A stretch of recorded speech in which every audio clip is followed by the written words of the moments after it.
Dear brothers and sisters in the Lord, ప్రభునందు ప్రియమైన సహోదరి సోదరులారా, today's verse for our meditation is taken from the book of Isaiah 54 verse 12. ఈరోజు మన ధ్యానం కొరకు యెషయా గ్రంథం 54వ అధ్యాయం 12వ వచనం నుండి తీసుకొనబడింది. I'll make all thy borders of pleasant stones. ప్రశస్తమైన రత్నములతో నీకు సరిహద్దులు ఏర్పరచుదును.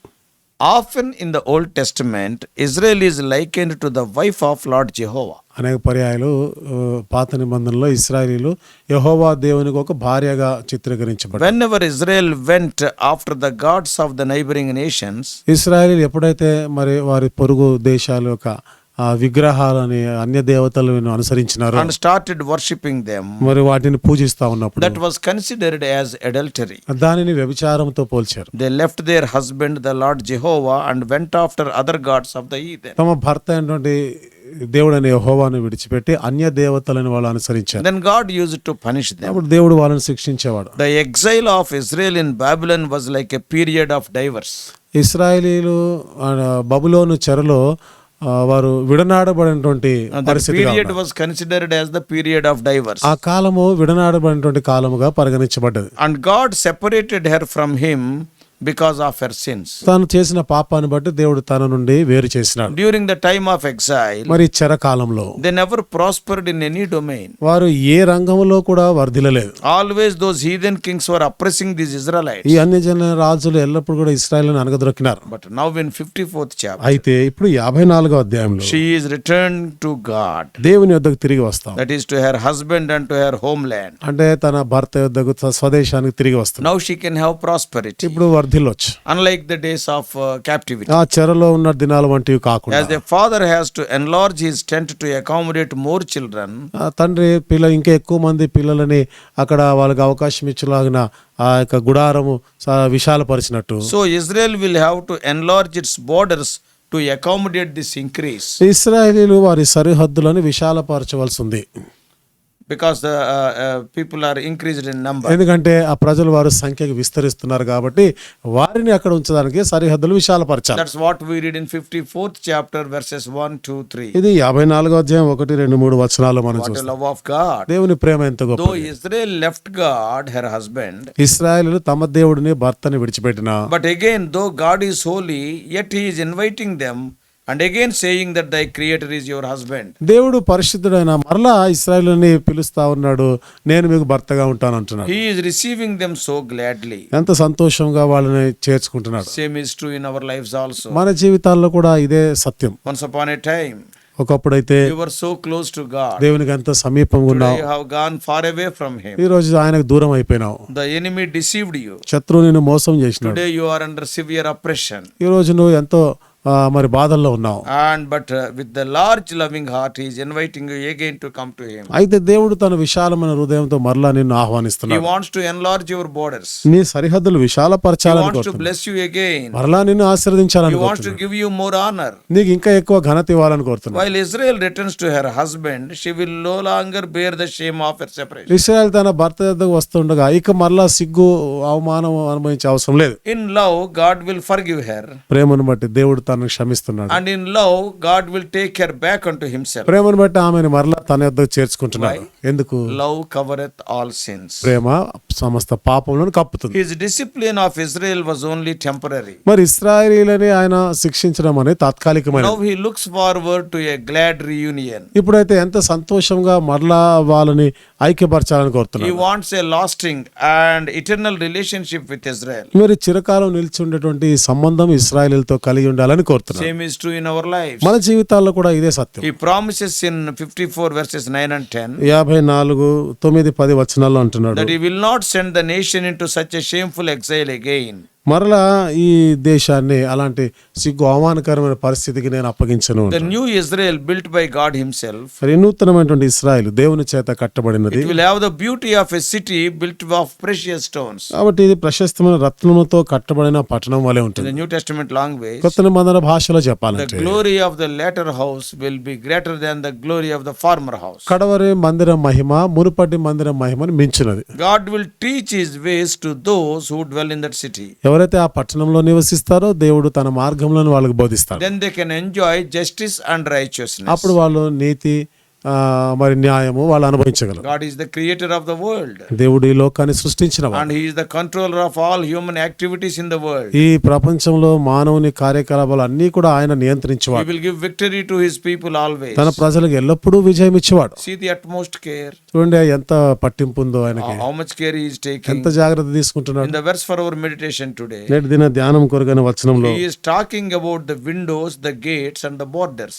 ఇక్కడ ద్వారములు, కిటికీలు, సరిహద్దుల గురించి మాట్లాడుతున్నాడు. When we read about these precious stones like agates and carbuncles and pleasant stones, ఈ ప్రశస్తమైన రత్నములు, సూర్యకాంతములు, మాణిక్యం మనులు, గుమ్మములు ఇవన్నీ కూడా మనం చదువుతా ఉంటే we are reminded of heavenly Jerusalem of Revelation 21. ప్రకటన గ్రంథం 21వ అధ్యాయంలోని పరలోకం యెరూషలేము జ్ఞాపకం వస్తుంది. The Lord wants to give such a glory. దేవుడు అంతటి మహిమని So in the ఇవ్వాలనుకుంటున్నాడు. New Testament perspective, కొత్త నిబంధన దృక్పథంలో we can understand that very precious promises are here made to the church in her low estate. మరి సంఘం ఎంతో దీన స్థితిలో ఉండగా ఎంతో ప్రశస్తమైన వాగ్దానాలు దేవుడు చేసినాడు. God wants to continue to live among us. దేవుడు ఎడతెగక మనతో నివసించాలని He కోరుతున్నాడు. wants to show love by restoring us. మనల్ని సమకూరుస్తూ ప్రేమను చూపించాలని He wants కోరుతున్నాడు. to raise us to a greater prosperity. మనం ఇంకా గొప్పదైనటువంటి ఆ వృద్ధిలోనికి తీసుకొని రావాలని This కోరుతున్నాడు. property is due to our return unto Him. కాబట్టి ఈ సంపాదన, ఈ సొత్తు ఇదంతా కూడా మనం తిరిగి వచ్చుట ద్వారా ఇస్తున్నాడు. Spiritually speaking, ఇప్పుడు ఆత్మీయంగా మనం చూస్తే this prosperity is the result of humiliation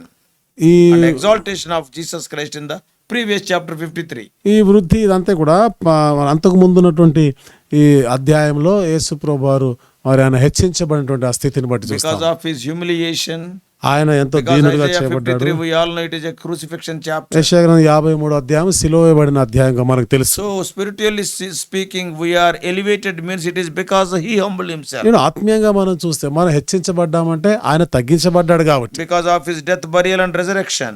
ఆయన యొక్క మరణ భూస్థాపన పునరుత్థానములను బట్టి The glory of the New Testament church shall be far exceed that of the Old Testament Jews. కొత్త నిబంధన సంఘం యొక్క మహిమ పాత నిబంధన యూదుల కన్నా మించినది. With precious and pleasant stones mentioned in Isaiah 54:12. యెషయా గ్రంథం 54:12లో రాయబడినటువంటి ప్రశస్తమైన రత్నములు, మాణిక్య మనులతో కూడా The New Testament church will be enriched and beautified. కొత్త నిబంధన సంఘం ఎంతో ఐశ్వర్యవంతమైనదిగా సుందరీకరించబడుతుంది. The church will be filled with the good works. సంఘము మంచి క్రియలతో కూడా In నింపబడుతుంది. 1 Corinthians 3, కొరింథీ రాసిన మొదటి పత్రిక 3వ precious అధ్యాయంలో stones are compared with the works that are not going to be burnt. ప్రశస్తమైనటువంటి రత్నాలు అంటే మరి అగ్ని పరీక్షకు కాలిపోకుండా నిలిచి ఉండేవి సూచిస్తాం. They will stand in the test by the fire. అది అగ్ని పరీక్షకు నిలబడేవిగా ఉంటాయి. Not only that, అంతేకాకుండా the boundaries, the borders or walls speaks of separation. ఈ సరిహద్దులు, ఈ ప్రాకారాలు, ఈ ప్రత్యేకతను గురించి మాట్లాడుతారు. God will separate His people from the worldly people దేవుడు తన ప్రజలని లోక ప్రజల నుండి వేరు చేస్తాడు. as the members of the church. సంఘంలోని ఒక అవయవములుగా We are separated from the world. మనం లోకం నుండి వేరు చేయబడిన వారు. God separated us unto Himself. దేవుడు తన కొరకే ప్రత్యేకించుకున్నాడు. These pleasant stones will be used to build the walls around His chosen people. ఈ ప్రశస్తమైన రత్నం తాను ఏర్పరచుకున్న ప్రజల చుట్టూ సరిహద్దులుగా ఉంటాయి. Therefore, the onlookers who are passers by, when they see us, they will see the pleasant stones and they will speak of our glory and magnificence. కాబట్టి అటుగా పోతున్న వారు ఈ ప్రశస్త రత్నాలు చూసినప్పుడు మన మహిమ వైభవాన్ని వాళ్ళు చూస్తారు. And they will glorify God. దేవుణ్ణి మహిమపరుస్తారు. What a privilege it is. ఎంత గొప్ప ఆధిక్యత. The loving Jesus Christ is extending to a fallen sinner like you and me, and wonderful this privilege is extending. ప్రేమగల యేసుక్రీస్తు ప్రభువారు పడిపోయిన మానవులమైన మనకి తనకి ఆహ్వానాన్ని అందిస్తున్నాడు. This is possible by coming back unto Him from our fallen state. ఇది పడిపోయిన స్థితి నుండి ఆయన చెంతకు తిరిగి రావడంతోనే We have to సాధ్యమవుతుంది. leave the gods of this world. ఈ లోక దేవతలను We విడిచిపెట్టాలి. must be espoused to Lord Jesus Christ. యేసుక్రీస్తు ప్రభువారికి మనం ప్రదానం Then చేయబడాలి. you can enjoy this glory. అప్పుడు ఈ మహిమను నువ్వు ఆనందించగలవు. Therefore, dear brothers and sisters, కాబట్టి ప్రియమైన సహోదరి సోదరులారా, are you enjoying this glory and prosperity and peace today? ఈ మహిమ, ఈ వృద్ధిని, ఈ సమాధానాన్ని అనుభవిస్తున్నావా? Or has any sin in your life hath captivated? లేదా నీలో ఇంకేదైనా పాపం ఉందా? Cry unto Him.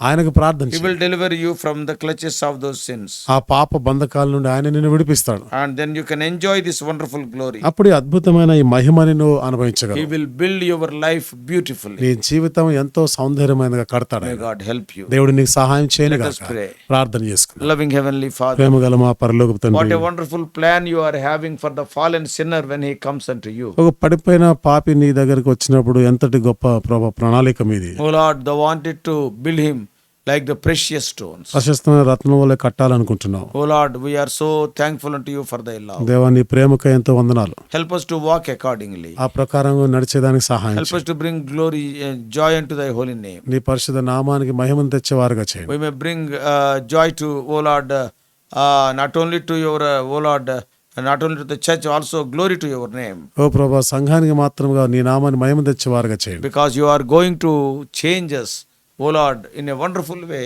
as the members of the New Jerusalem, like the precious stones. అద్భుతమైన ప్రజలుగా నూతన యెరూషలేములో ప్రశస్తమైన రత్నాల వలె మార్చాలనుకుంటున్నాం. Speak to us. దేవా మాతో In మాట్లాడండి. Jesus' precious name we pray. యేసు ప్రభువు అమూల్యమైన నామములో ప్రార్థించి వేడుకుంటున్నాము తండ్రి. Amen. Amen.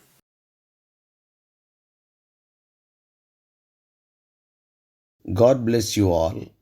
Please subscribe for more spiritual messages to the YouTube channel John Victor Telugu Messages.